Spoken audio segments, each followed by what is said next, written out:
Bienvenidos y bienvenidas a este nuevo seminario web, el primero de 2021 y el número 25 del Foro de Cobertura de la Crisis Mundial de Salud. Mi nombre es Dariela Sosa, soy fundadora del medio venezolano Arepita y los saludo desde Buenos Aires. Voy a acompañarles en este espacio para seguir aprendiendo, generando nuevos recursos y más herramientas para nuestra cobertura en plena pandemia. Como saben, estas actividades son iniciativa del Centro Internacional para Periodistas, ICFJ por sus siglas en inglés, y la Red Internacional de Periodistas, IJNet. Además de esta conexión por Zoom, estamos transmitiendo por Facebook Live en el grupo privado del foro. Si aún no se han sumado, mi compañera Desiree Esquivel les va a colocar el link en el chat. Les invito a dejarnos sus preguntas durante el evento para que leamos y compartamos. También pueden decirnos desde dónde nos acompañan. Y si prefieren recibir las novedades de nuestro foro directamente en su correo electrónico, cada jueves pueden suscribirse al boletín en el link que también van a ver en el chat. Bueno, mil gracias por conectarse. Y ahora quiero presentarles a nuestra panelista de lujo. Se trata de Emilia Díaz Strock. Ella es editora de investigación y coordinadora para América Latina del Consorcio Internacional de Periodistas de Investigación, ICIJ, por sus siglas en inglés. Bajo esos roles ha trabajado en colaboraciones periodísticas transfronterizas como FinCEN Files, Implant Files, Paradise Papers, Swiss Leaks y Panama Papers, investigación que muchos saben pues ya fue ganadora del premio Pulitzer. Eso entre varias otras. Emilia, bienvenida, muchísimas gracias por acompañarnos y quisiera comenzar hablando de cuál ha sido tu evolución, cómo ha cambiado tu carrera en periodismo de investigación antes y después de la popularización del uso de varias herramientas de inteligencia artificial. Sí, bueno, muchas gracias Dariela y muchas gracias al ICFJ por la invitación también. Es un gusto sumar al foro. Es muy interesante porque yo diría que hay como varios momentos en los que cambia la carrera y no necesariamente cae todo en el tema de la inteligencia artificial, sino, bueno, yo vengo de Venezuela y en Venezuela, pues, cuando yo empecé a hacer investigación, era un momento en el que, y sigue habiendo, mucha polarización y había muchas declaraciones, muchos discursos. Y bueno, ¿cómo salimos de allí y caemos en investigar, en documentar?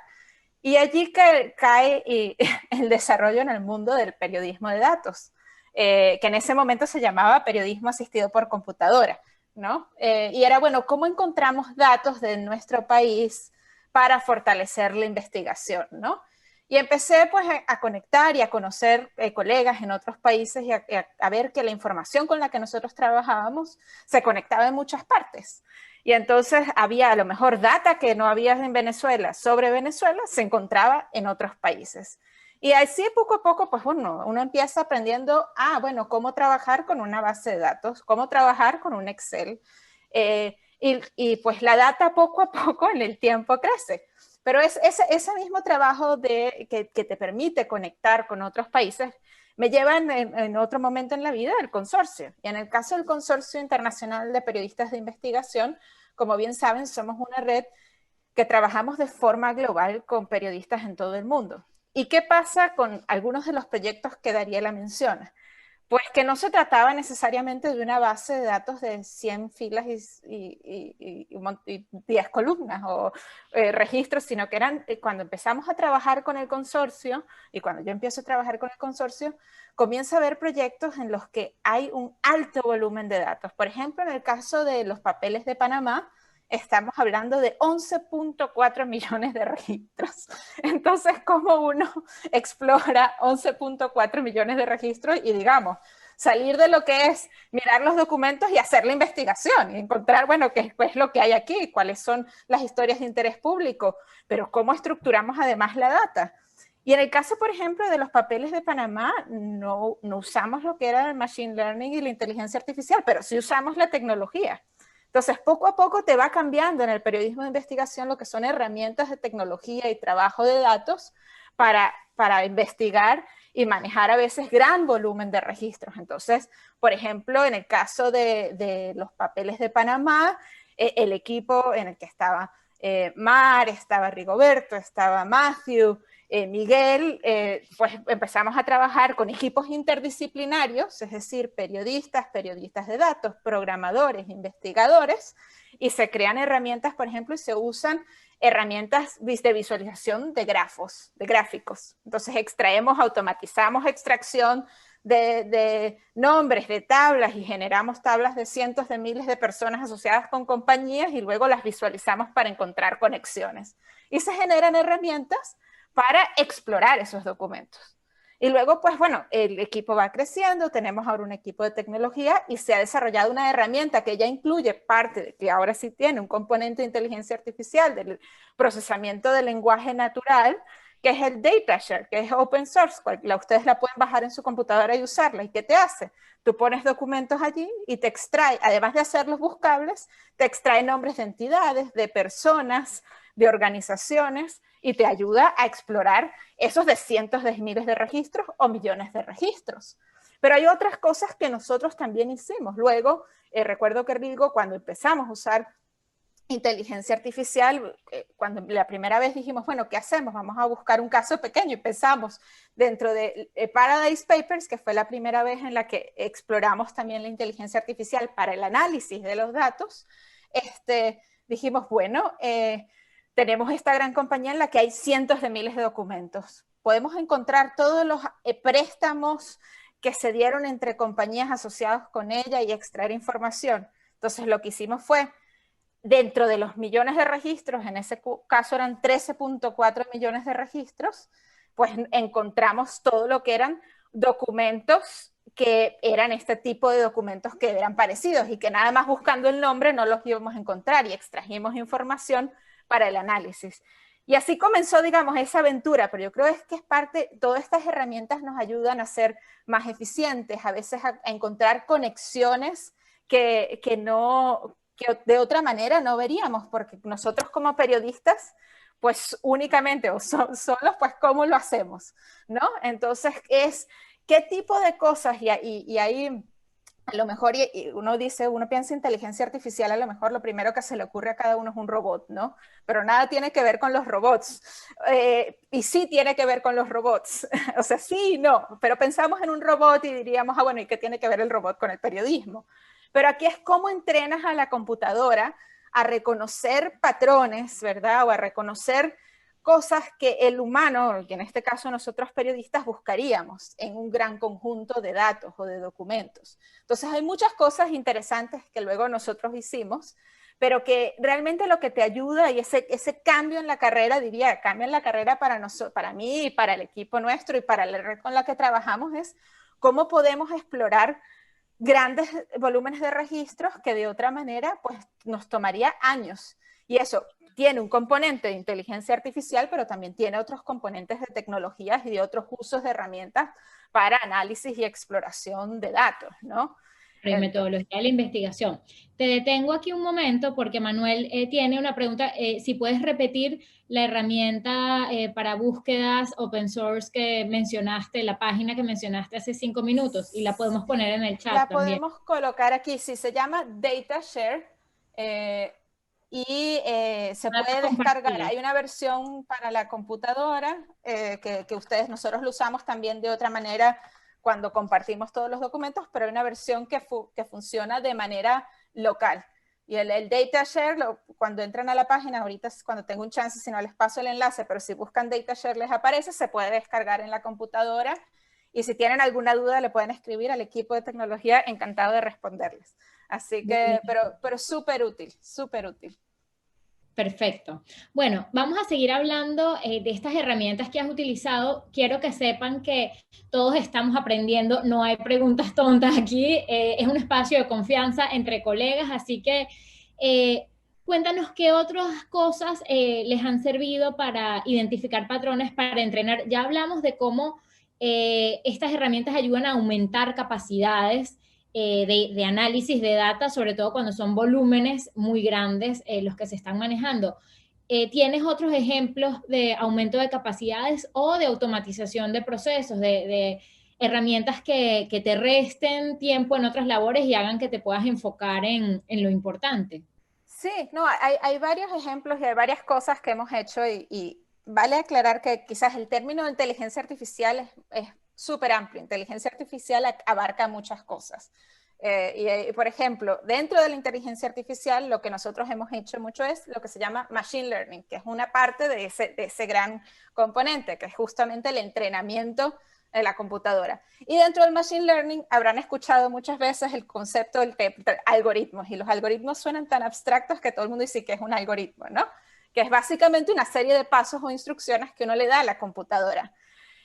Nosotros lo hemos usado para varias cosas, es decir, aparte del caso de estos acuerdos en el Paradise Papers, pues hemos usado en muchos de varios proyectos, Paradise, Luanda Leaks más recientemente, cuando tienes, digamos, imagínense un escritorio de ustedes con un montón de carpetas. Y en todas esas carpetas tenemos cientos de miles de papeles. Y en esos papeles tenemos, no sé, contratos, registros de empresas, facturas. Y no todas a lo mejor tienen el título factura. Tenemos organigramas. Y está el volumen que nosotros no lo podríamos manejar. Y nosotros lo que le decimos, imagínense eso luego digital, multiplicado por un montón. Y lo que hacemos es enseñarle a la computadora a agrupar y a decir, póngame en una carpeta de un color amarillo todos los contratos, y póngame en una carpeta de un color rojo todo lo que son organigramas, y póngame en una carpeta de color verde todo lo que son registros de empresas. Entonces, lo que hemos logrado en muchos casos es agrupar y reconocer documentos para facilitar y es luego explorar y avanzar en la reportería. Pero hay otro caso que me encanta mucho, y además como estamos hablando del Foro de Periodismo en Salud, que es un proyecto que nosotros hicimos, que es el de los implant files. En ese caso hicimos otro tipo de análisis y también con un proceso que es de clasificación. ¿Qué teníamos nosotros en ese caso? En ese caso no teníamos, digamos, todos estos documentos revueltos, sino teníamos una gran base de datos de la FDA de eventos adversos que produce asociados con dispositivos médicos. Es decir, ¿qué pasa cuando un paciente tiene un dispositivo médico y se reporta que hubo una falla o que hubo una herida o que el paciente falleció? Esa base de datos, se dice rápido, tenía 8 millones de registros de eventos adversos en un periodo de tiempo. Entonces, a partir de fuentes, una fuente nos viene y nos dice, no, bueno, es que le dice a un reportero, le dice, es que en realidad hay veces que los fabricantes no reportan la muerte como una muerte. Entonces decía, el paciente expiró o el paciente dejó de respirar y no se volvió a despertar.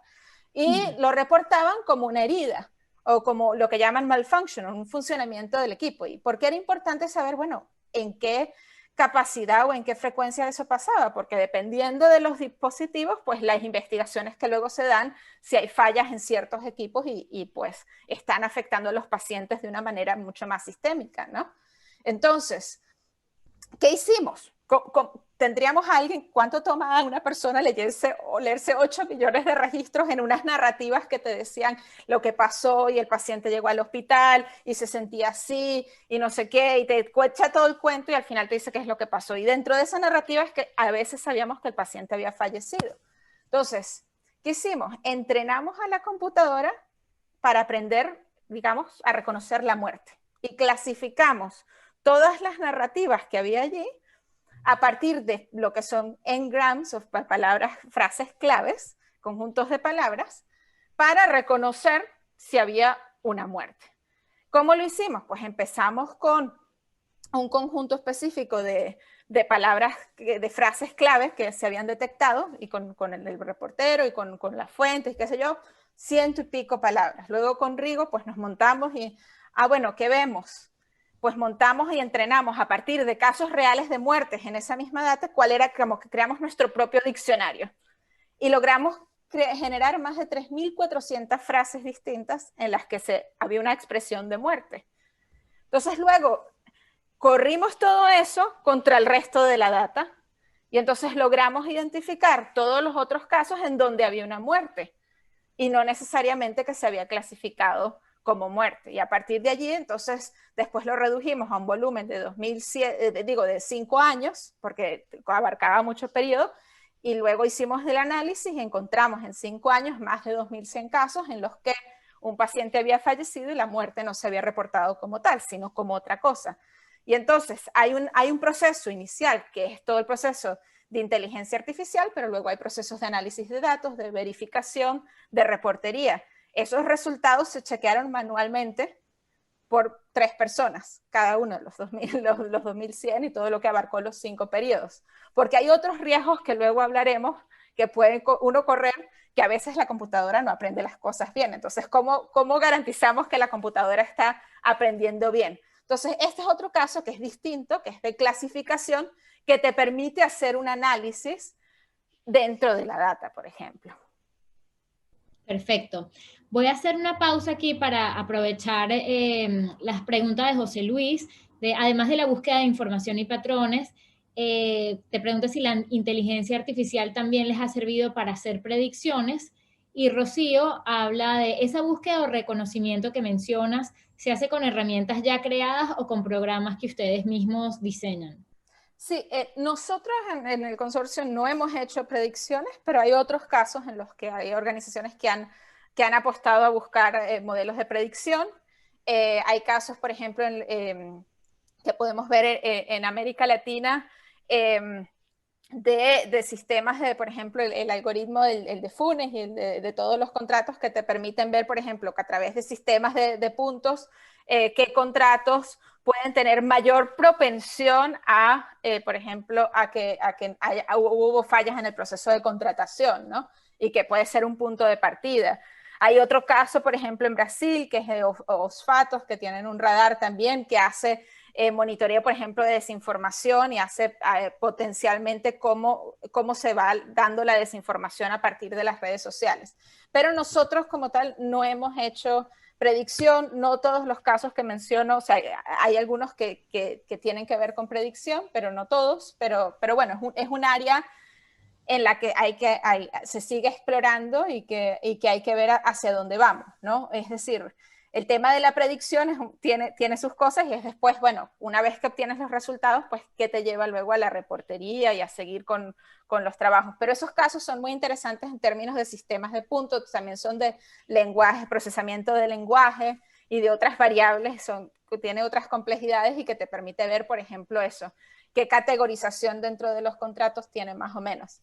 Pero sí, pero nosotros pues seguimos explorando y trabajando en esos temas. En lo que nos ha servido es en estos casos pues que nosotros, que ya venía mencionando. Perfecto.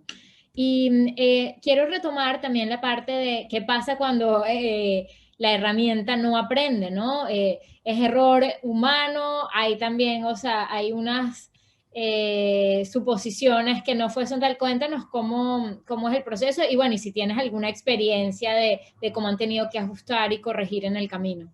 Sí, no, por supuesto, y tenemos ejemplos muy claros en el caso, por ejemplo, de los implantes, que además queríamos tener un resultado final y saber cuantificar, ¿no? Los casos, ¿no? ¿Qué pasa? Sí, la computadora aprendió a detectar la muerte, pero en el caso de esa data había otras cosas que expiraban. Por ejemplo, el paciente expiraba, pero el dispositivo también expiraba.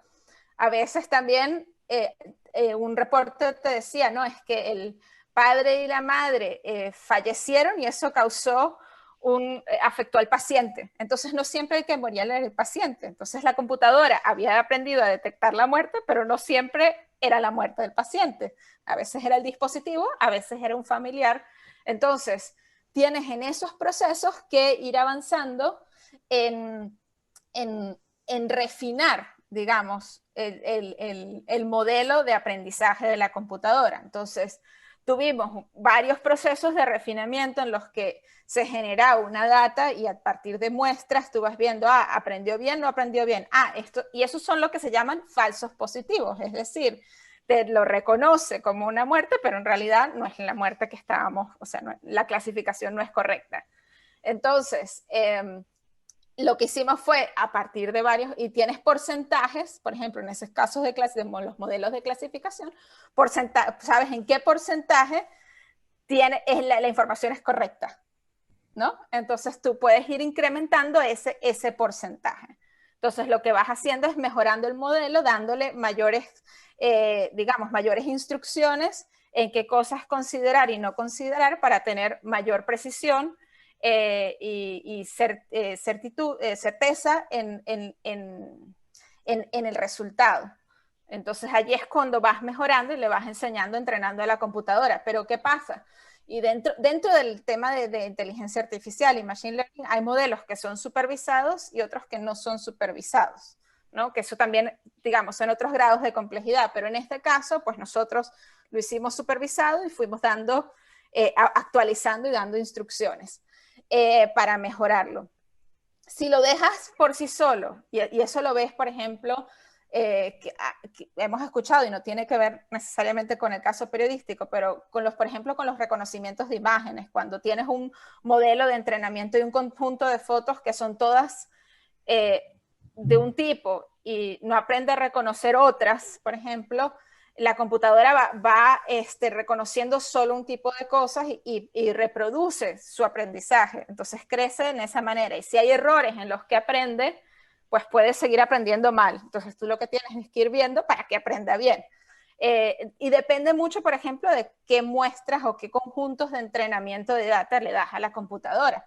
Porque ahí también puedes correr con otros problemas, ¿no? Y introducir, si no tienes una muestra aleatoria o una muestra completa o diversa, imagínate que si solo le enseñamos a la computadora a reconocer hombres o solo a reconocer mujeres.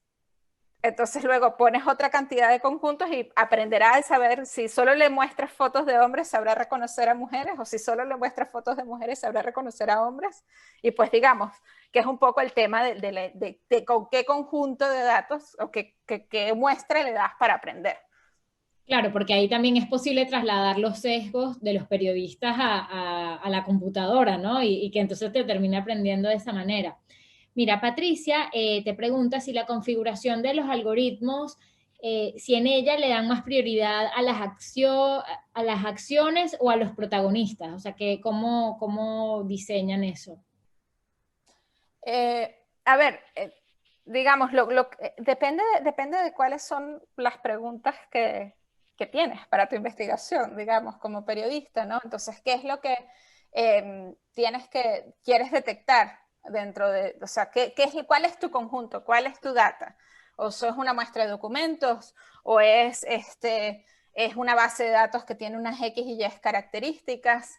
Y lo que hay que tener cuidado es que no es necesariamente la inteligencia artificial y el machine learning no es para todo. Es decir, si tenemos, por ejemplo, una base de datos de Excel, una tabla de Excel, perdón, con 1000 filas y está limpia, tenemos unas categorías allí y se resuelve con un filtro en 5 minutos, no hace falta inteligencia artificial para eso. Si tenemos 10 documentos que se leen en 2 horas o menos, dependiendo del volumen de páginas, a lo mejor no necesitamos inteligencia artificial para eso. Entonces ahí también lo importante es ver y reconocer en qué casos, qué tipo de data tenemos, qué volumen, cuáles son las preguntas. Y lo que es importante, bien sea personas, entidades, patrones, clasificación, lo que se vaya a hacer con la data, es importante ver, digamos, si nosotros como humanos lo podemos reconocer. Porque si nosotros como humanos no lo podemos reconocer, no podemos pretender que la computadora lo reconozca. Es decir, si nosotros le vemos una imagen y es una imagen abstracta y no sabemos qué es lo que es, la computadora tampoco lo va a saber. Si tenemos un texto y el texto está tan abstracto que nosotros como humanos no podemos sacar toda la información, pues la computadora tampoco lo va a poder hacer. Entonces ahí es donde, en la medida en que sea claro para el humano, en la medida en que le vas a poder dar las instrucciones claras a la computadora. Entonces, no es que la computadora va a hacer algo que no, o sea, va a ser en términos de capacidad, de volumen, pero si tú vas por documento a documento o data por data individual, nosotros como humanos tenemos que tener la capacidad de también reconocer lo que la computadora en principio aprendería como si fuese un humano. Muy bien.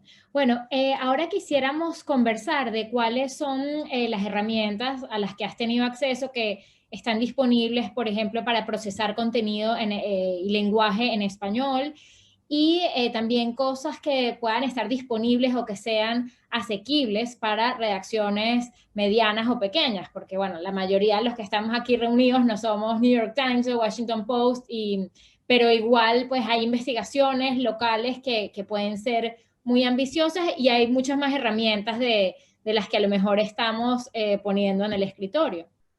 Sí, no, por supuesto. Y ahí otra vez depende y por eso, y eso tiene unas complejidades, así que cerraré, luego les diré con el cierre cuál es la mejor herramienta, pero voy a contarles, pues hay algunas cosas que nosotros hemos usado y, no, y dependiendo, digamos, de los trabajos que hemos hecho con Machine Learning y los distintos proyectos han variado, ¿no? Por ejemplo, en el caso de Implant Files, tuvimos una segunda edición del análisis que hicimos para seguir viendo digamos, la primera parte usamos código, usamos R, hicimos los n-gramas, pero luego cuando hicimos la segunda parte, que hicimos una alianza con la Universidad de Stanford, con un laboratorio que trabaja del profesor Chris Ray, que trabaja con inteligencia artificial, cuando Marina Walker estaba como fellow en Stanford.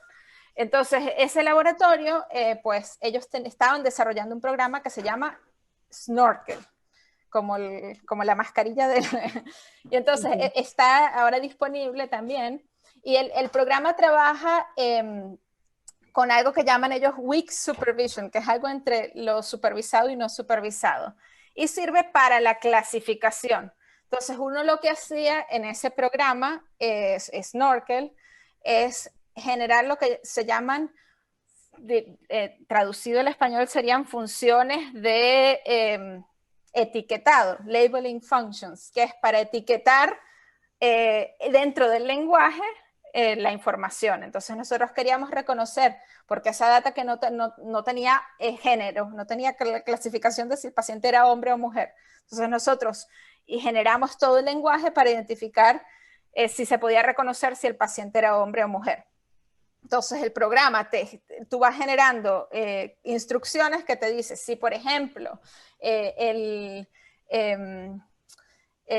texto dice, he was, porque él no se despertó, entonces clasifíquelo como hombre. Si el texto dice, la mamá del paciente dijo que la niña, entonces clasifíquelo como mujer. Y así ibas, ¿no? Entonces, y había una cantidad de palabras que se manejaban dentro del lenguaje que te permitían reconocer si era hombre o mujer. Entonces, ese programa, eso era lo que sí funciona. Labeling functions, es lo que llaman, Snorkel.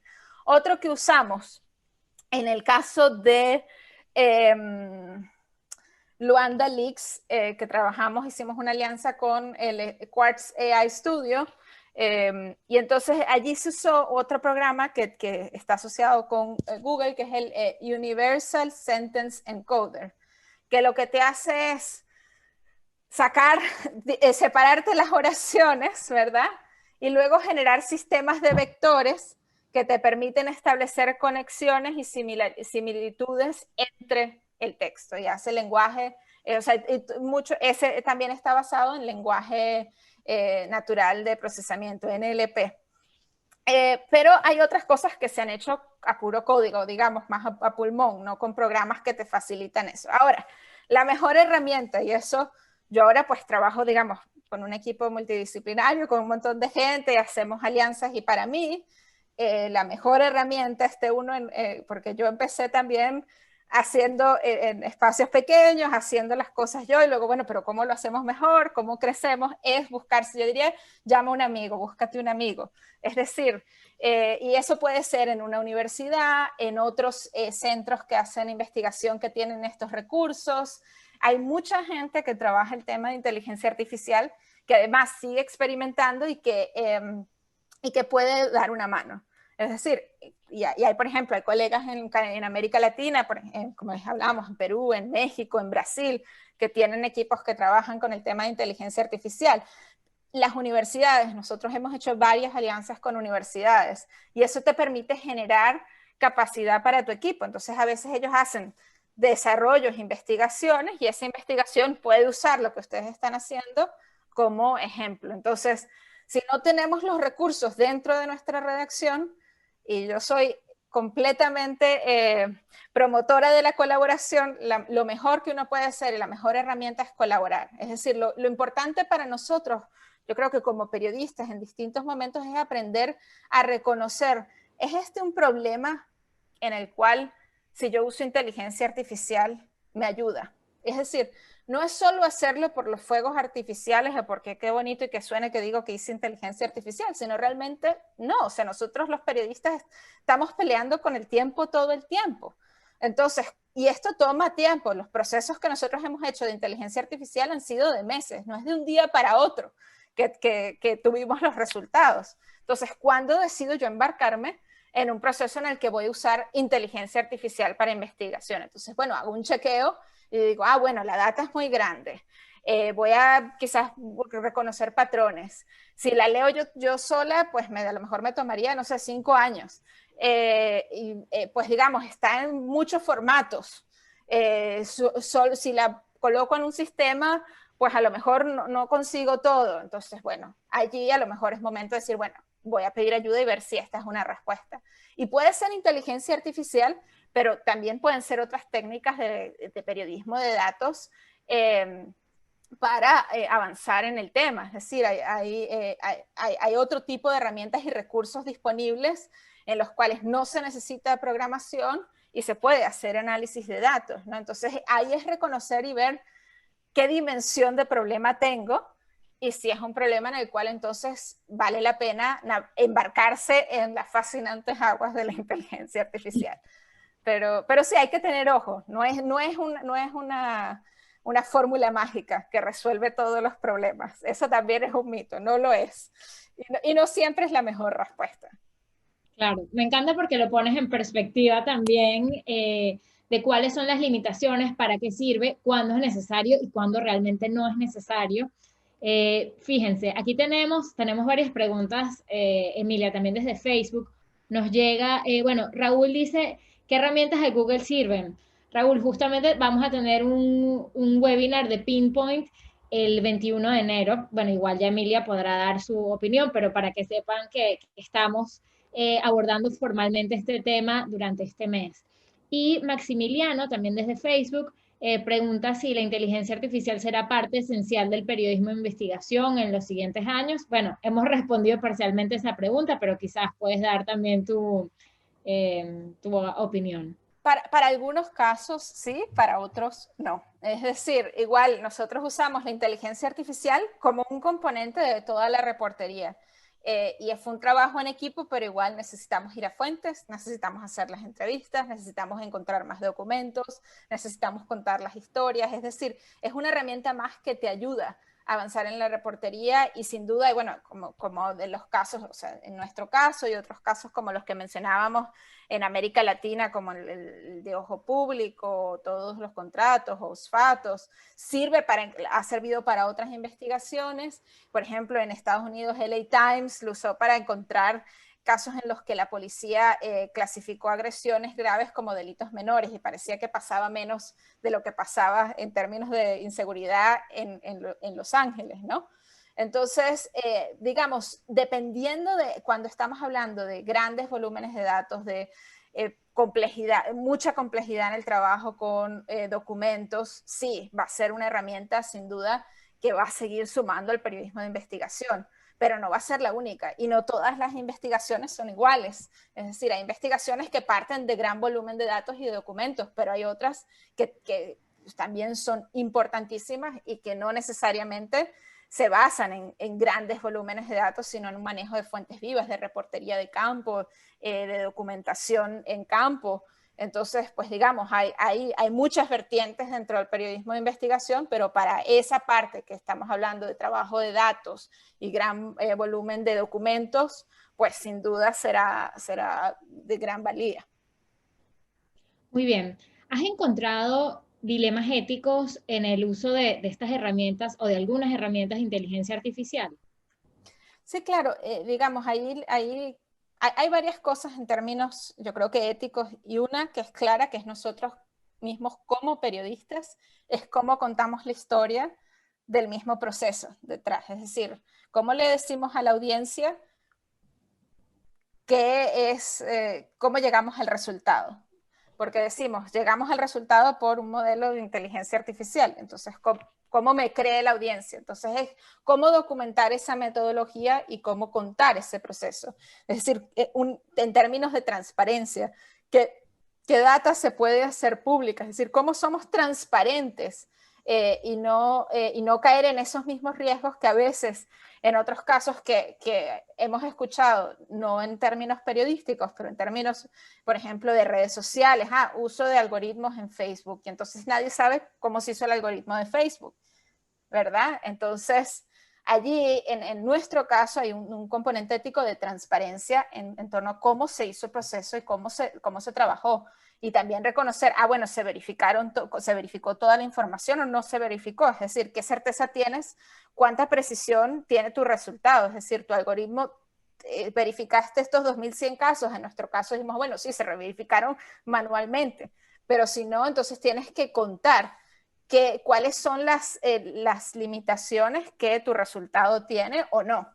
Es decir, es un término de transparencia en el mismo proceso y eso habla de temas éticos periodísticos, ¿no? Entonces, para nosotros, por ejemplo, todo el proceso de validación es súper importante. Luego, hay otro tipo de consideraciones, que es lo que estábamos hablando de prejuicios, es decir, y eso también tiene que ver con los procesos editoriales internos, es decir, el tema de la inteligencia artificial en nuestro caso y en la mayoría de los casos que conozco no solo involucra al programador, involucra al editor, involucra a periodistas, involucra a fact-checkers, verificadores de datos, involucra a reporteros de datos, y ese proceso de trabajo en equipo permite hacer, como digamos, esos procesos, las preguntas esenciales que tiene que hacer, por ejemplo, un editor cuando estás trabajando con inteligencia artificial.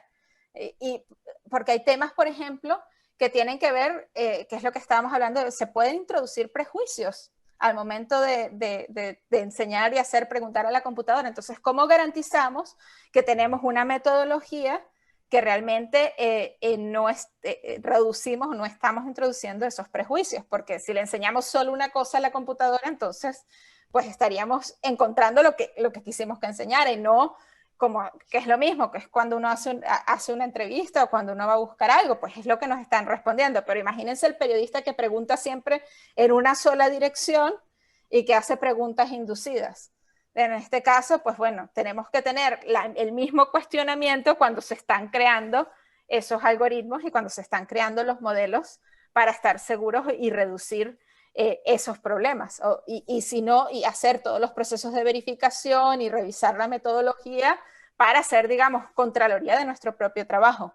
Entonces hay un proceso, digamos, editorial interno de qué preguntas se van haciendo en las distintas etapas del proceso en el que se trabaja con inteligencia artificial, luego todo el componente de reportería y luego el componente de cómo se cuenta la historia a la audiencia.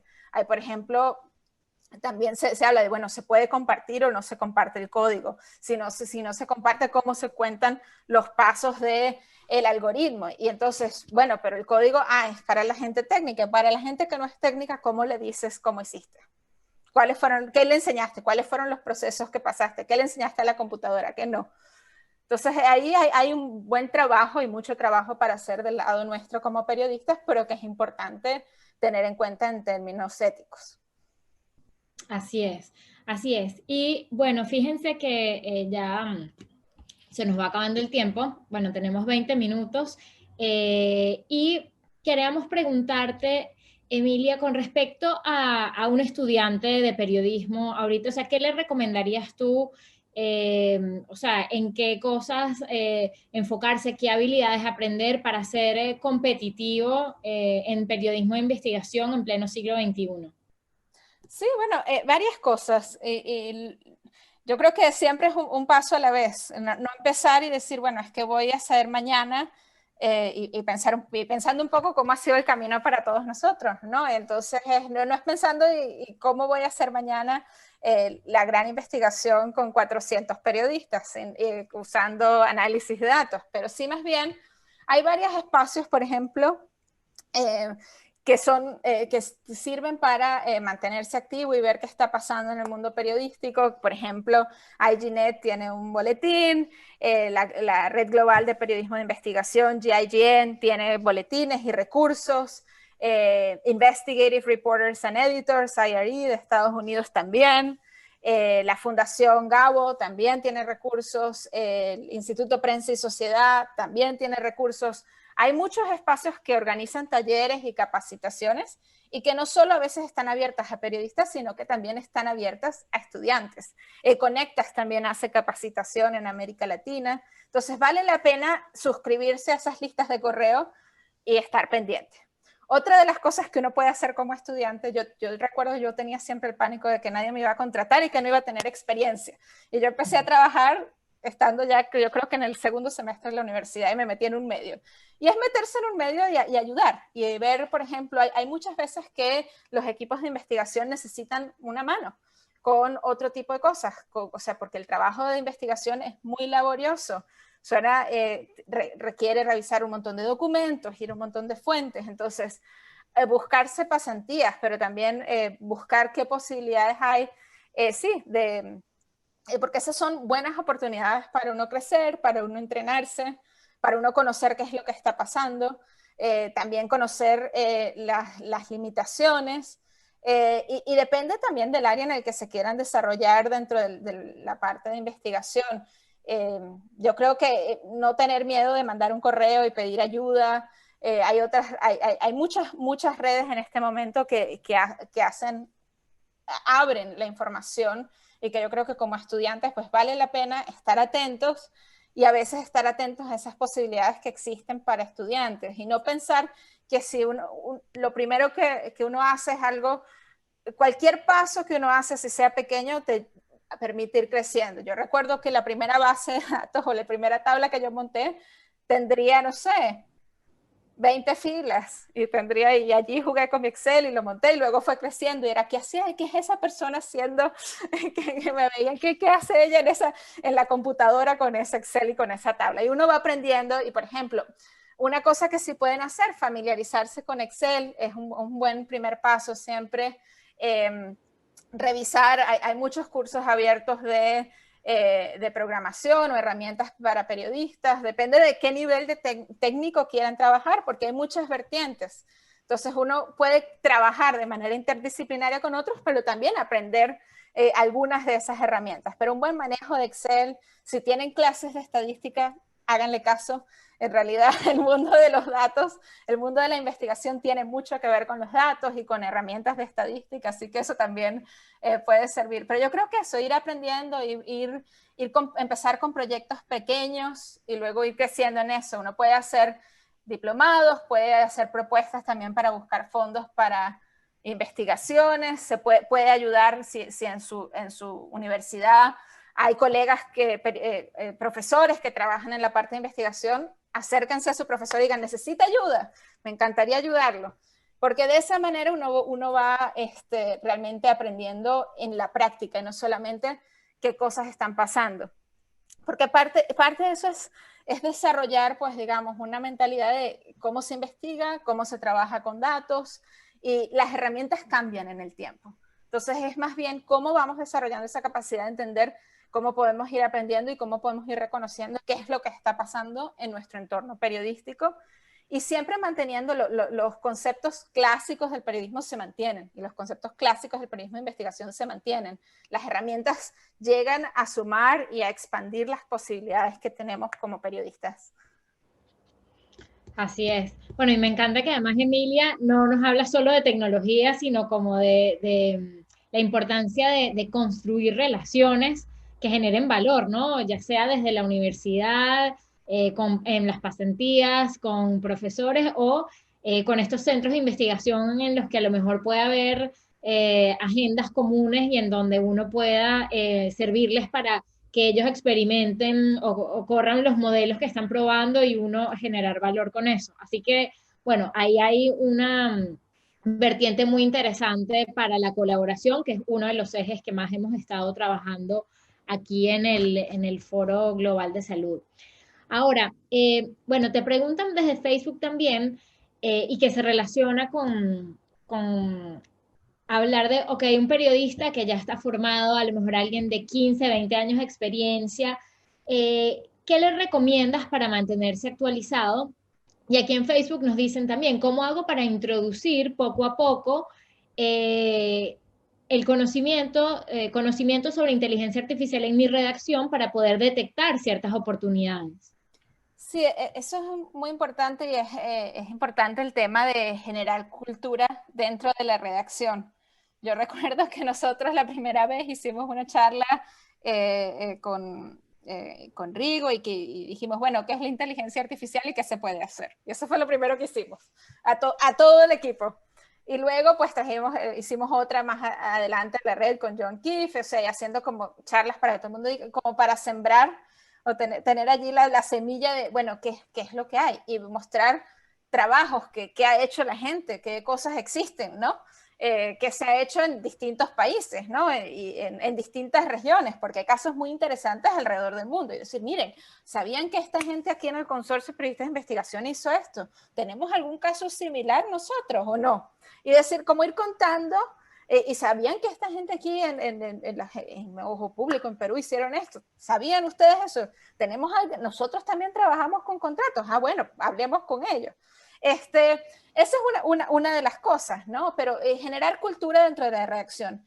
Y yo creo que en la misma experiencia nuestra, yo creo que vale la pena rescatar algo. Nosotros no empezamos con el gran proyecto de hacer, bueno, hagamos inteligencia artificial a todo nuestro conjunto de documentos, sino es detectar casos. Es decir, como hacer como el checklist de ¿qué data tenemos acá? ¿Qué documentos tenemos? No los podemos procesar. ¿Será que sí? ¿Cuáles son las preguntas? ¿Qué es lo que queremos ver acá? Porque lo que es otro que es importante es que sea inteligencia artificial con un propósito periodístico, no simplemente hacer inteligencia artificial por inteligencia artificial. Entonces, ¿qué queremos lograr? ¿Esto nos ayudará en la investigación?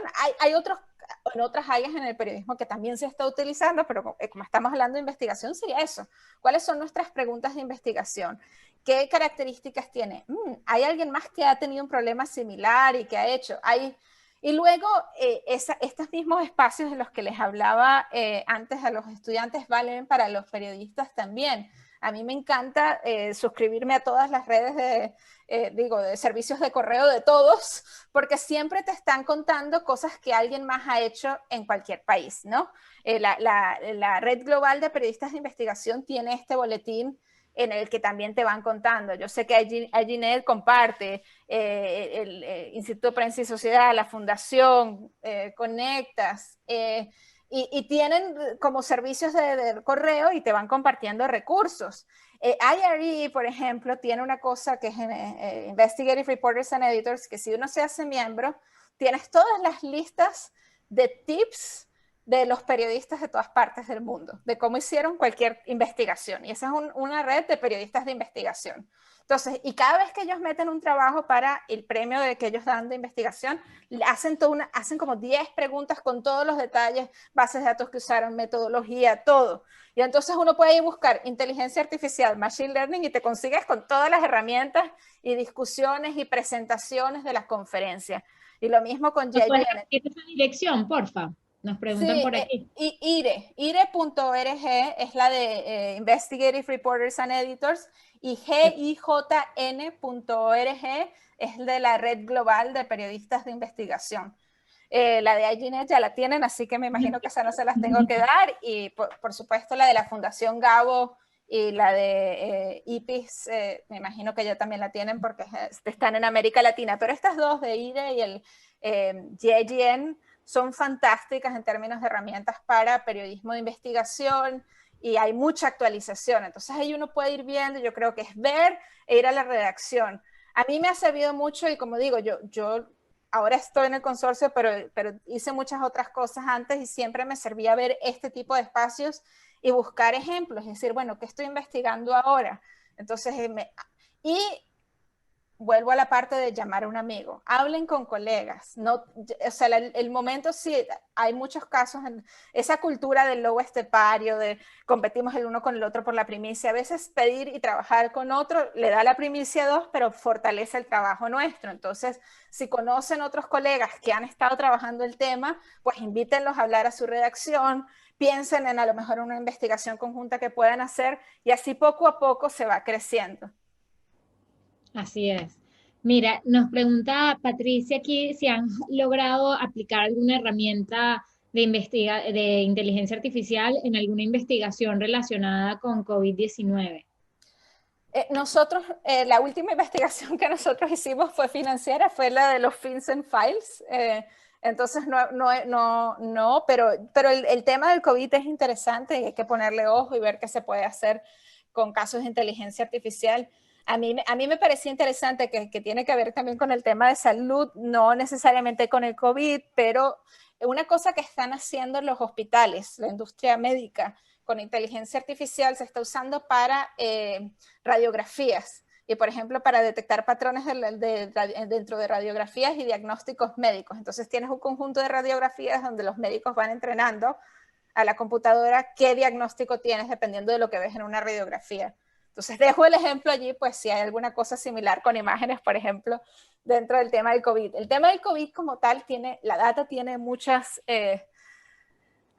hay muchas complicaciones en términos de conectarla a nivel global, porque no todos los países manejan la data de igual manera. Entonces ahí tiene que tener cuidado también, ¿no? Pero nosotros no lo hemos hecho. Muy bien.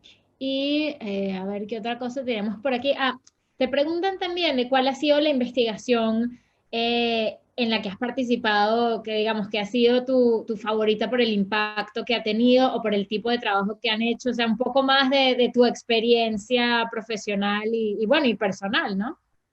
Eso es difícil porque, digamos, le tengo cariño a varias. A mí me gusta mucho aquellas investigaciones pues en las que por un lado uno aprende, pero también pues digamos que son de interés para la sociedad, que tienen un impacto y que pues tienen esa fortaleza periodística, ¿no? De haber trabajado mucho, la mayoría son trabajos en equipo.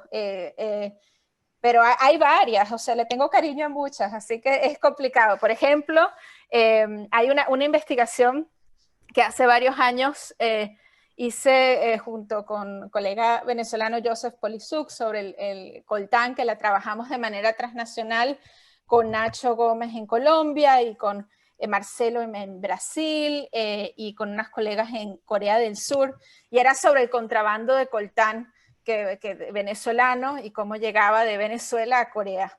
Y entonces era toda una investigación sobre ese tema.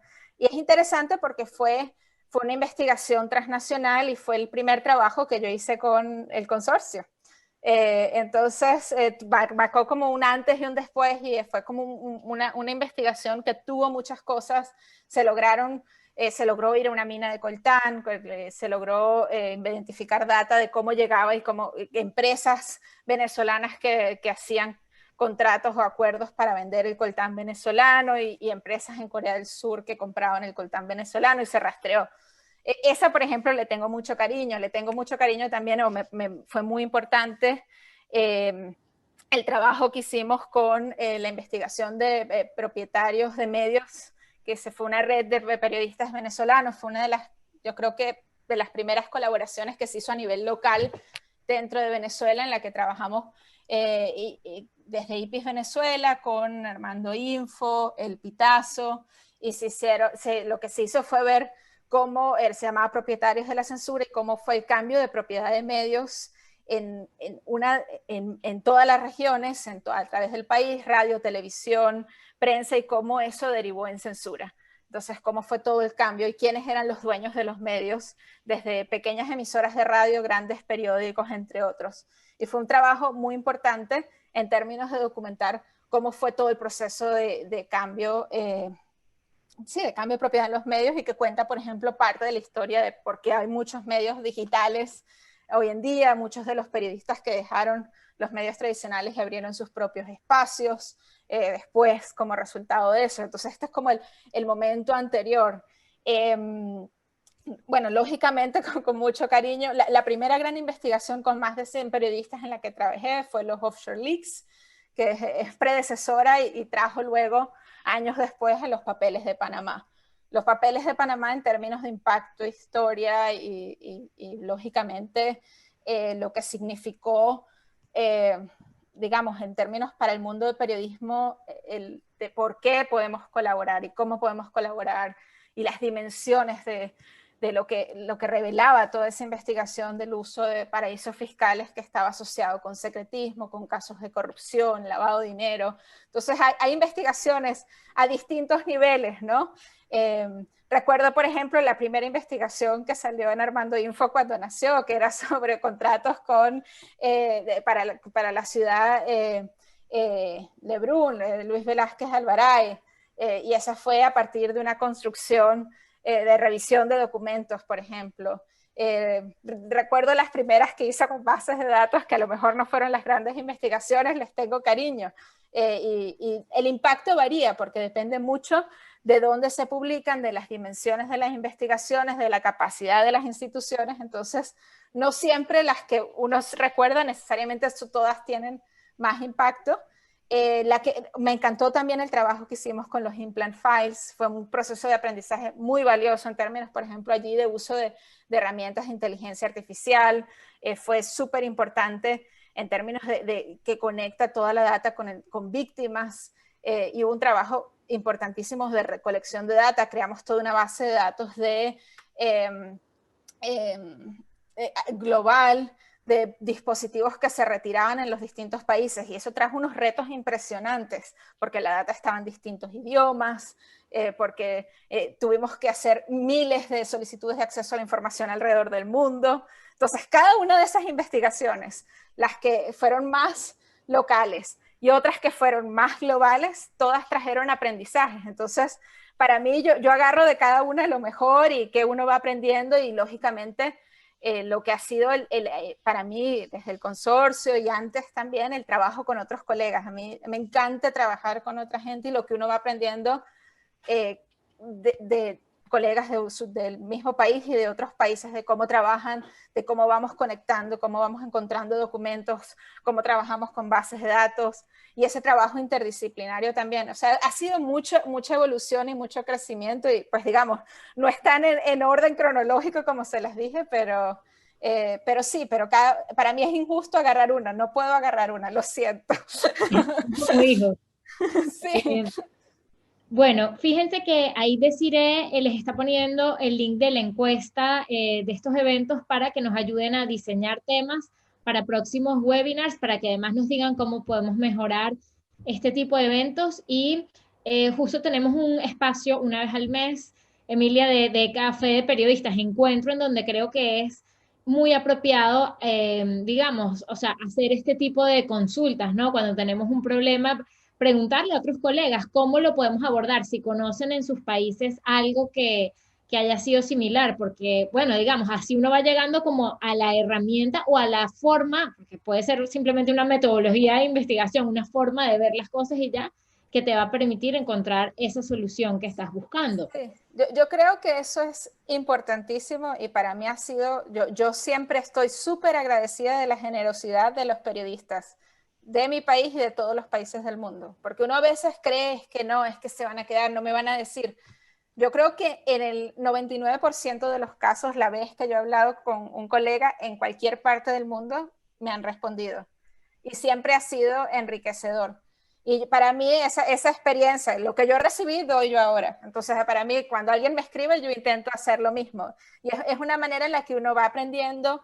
A veces uno dice, ay, es que estoy trabado y a mí no me dan la información, y uno descubre que no es solo uno. Hay un montón de colegas en otros países que les pasan por lo mismo y se abren caminos. Entonces uno dice, no, es que esta persona lo logró de esta manera, y así es que uno va descubriendo también otras maneras de abrir caminos en a veces situaciones que uno piensa que no tienen solución y la tienen. Esas conexiones, ese café, tómense ese café todos los meses, hablen con los colegas y no tengan, incluso a veces si uno no los conoce, no tengan miedo a contactar a la gente. Para mí, como digo, esa generosidad es una de las que yo más valoro y que sigo agradeciendo y que aplico lo mismo también con los otros colegas. No tengan miedo a saludar y a pedir una mano. Emilia, gracias por tu generosidad en cuanto a contarnos tu experiencia, en el tiempo que has dispuesto para nosotros. En el chat te han puesto varios comentarios agradeciendo pues tu explicación sobre ética, agradeciendo que eventualmente han podido trabajar en proyectos contigo. Y bueno, les digo que este seminario va a estar disponible en YouTube y vamos a hacer un artículo en donde van a poder tener la lista de los recursos de los que hemos hablado, ¿no? El artículo va a estar disponible en cualquier momento de la próxima semana en la web de IJNet o pueden seguir nuestras redes, como les puso mi compañera Desiree en el grupo de Facebook, o pueden suscribirse al boletín para que también les llegue esa información. Emilia, muchísimas gracias por tu colaboración, por estar con nosotros y bueno, será hasta otra oportunidad del Foro Global de Salud. Gracias. Bueno, un abrazo, saludos a todos y muchas gracias por acompañarnos.